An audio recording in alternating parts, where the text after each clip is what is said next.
It's a fairly small mirror.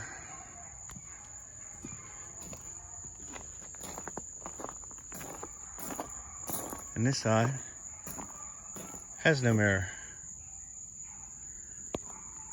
So I went on Marketplace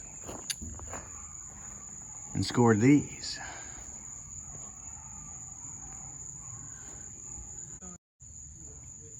I put some masking tape on the back side of the frame and on the truck so that we don't scratch it up.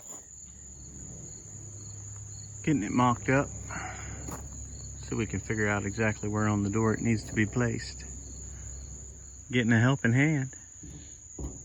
Now these came off a Chevy and they have a swoop on the door right there that I don't have. So I'm gonna have to do a little bending action. Got it clamped down.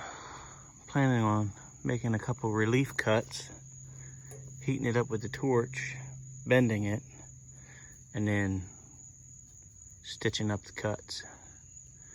Grinding are smooth, so you never know what happened. Relief cuts have been made. Heated her up, opened her up. We'll see how close we are. Really got her opened up. It's taking quite a bit. Well, we've got her opened up where she needs to be. But I'm losing daylight and I've got a few other obligations. So I need to get my tools cleaned up before I lose light.